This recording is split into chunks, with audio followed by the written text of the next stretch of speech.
हर purchase transaction के साथ उसकी टैक्सेशन इन्वॉल्व है, हर परचेज ट्रांजैक्शन के साथ इनकम टैक्स भी इन्वॉल्व है, सेल्स टैक्स भी इन्वॉल्व है, हर सेल ट्रांजैक्शन के साथ इनकम टैक्स भी इन्वॉल्व है, सेल्स टैक्स भी इन्वॉल्व है।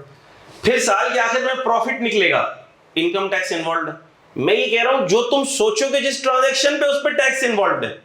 So can you be a good accountant without the taxation knowledge? Not possible at all. You cannot even be a good accountant without taxation knowledge. Costing में tax के impact he नहीं पता होंगे, costing कर पाओगे? You cannot be a good cost accountant without tax knowledge. इसलिए ICMA में भी टैक्स पढ़ाया जाता है। Auditor, can you be a good auditor without tax knowledge? Tax का एरिया कैसे ऑडिट करोगे? तो टैक्स की नॉलेज के बगैर यू आर अ लूला लंगड़ा चार्टर्ड अकाउंटेंट, माजरत के साथ। So tax knowledge is that much important, that much pivotal for your success. तो अब मुझे बताओ, आपने बनना है चार्टर्ड अकाउंटेंट, टैक्स प्रैक्टिशनर बनना है, किसी कंपनी में अच्छी जगह जाके कोई डिपार्टमेंट को लीड करना है, और आपको टैक्स की वीक नॉलेज हो, कच्ची नॉलेज हो, आपके कॉन्सेप्ट्स वीक हो, so can you flourish? Can you survive? No. मेरे पास अगर कोई मेरे ऑफिस में आकर टैक्स कंसल्टेंसी लेता है मुझसे, तो मैं क्या उसको ये बोलूँगा, नहीं यार ये टॉपिक मेरा वीक है, मैं आपको इस पर नहीं गाइड कर सकता। ये तो ऐसा ही है कि जैसे कोई डॉक्टर है, उसने कोई एरिया ढंग से नहीं पढ़ा, अपनी क्लासेस में लेक्चर नहीं लिए, मरीज आ गया, हाँ, पता लगे नस काटनी है, कोई वेन काटनी है, भाई दिल की कोई रग काटनी है, यार ये वाला टॉपिक तो मैंने मिस कर दिया था, मैं लेट पहुंचा था क्लास में, सर ने बताया था लेकिन मैंने मिस कर दिया था। अभी ये वाली नस काटनी है, ये वाली काटनी है, ये मुझे समझ नहीं आ रहा, गलत काट दी तो बंदा क्या?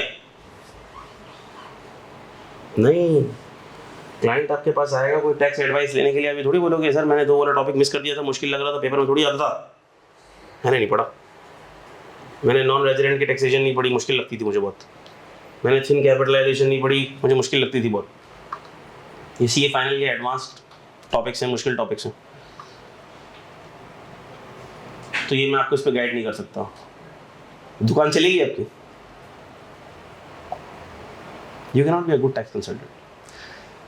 तो इसीलिए आपको नॉलेज होनी चाहिए ज़बरदस्त, कॉन्सेप्ट आपके होने चाहिए A1 इंशाल्लाह, और अल्लाह की ज़ात से मुझे उम्मीद है कि जब आप पढ़ेंगे तो इंशाल्लाह कोई चीज़ ऐसी नहीं रहेगी कि जो आपको समझ ना आए। अनटिल एंड अनलेस आप खुद ही कुछ दिल में चीज़ लेके बैठ जाएं और आप मुझसे ना पूछें तो मैं उसकी गारंटी तो नहीं ले सकता, लेकिन जो चीज़ें ऐसी हैं जो मैं आपको इंशाल्लाह डिलीवर करूँगा, अल्लाह पाक मुझे भी इतनी हिम्मत दें, ताकत दें, इस्तिताअत दें कि मैं वो बहुत एक्यूरेटली, ईजीली आपके दिमाग में डाल सकूँ, और अल्लाह पाक आप सब लोगों को भी इतनी हिम्मत दें, इस्तिताअत दें, ताकत दें कि आप लोग उसको डाइजेस्ट कर सको, एब्जॉर्ब कर सको बहुत आसानी के साथ। हम हर चीज़ में अल्लाह से मदद मांग के चलें, हम बहुत कमज़ोर है भाई, मेरा कोई कमाल नहीं, मेरी कोई बड़ाई नहीं है, मैं जो कुछ कह पा रहा हूँ, सुन पा रहा हूँ, आपके साथ कम्युनिकेट कर पा रहा हूँ, अल्लाह पाक हिम्मत दे रहे हैं, बोलने की ताकत दे रहे हैं। थोड़े दिन पहले मेरा गला ऐसा चोक था, ऐसा ख़राब था, मेरी आवाज़ भी नहीं निकल रही थी, मैं बोल भी नहीं पा रहा। मतलब मैं इतना कमज़ोर हूँ कि अल्लाह पाक अगर ना चाहे तो मैं बोल भी ना सकूँ। आप इतने कमज़ोर हैं, अल्लाह का हुक्म ना हो, आप सुन भी रहे हो, मैं जो देख भी रहे हो, आपके दिमाग में बात ही नहीं घुसेगी। तो हम अल्लाह से मदद मांग, और इंशाल्लाह अल्लाह पाक हमारे लिए ये सब्जेक्ट और सब्जेक्ट भी सारे के सारे आसान कर देंगे इंशाल्लाह।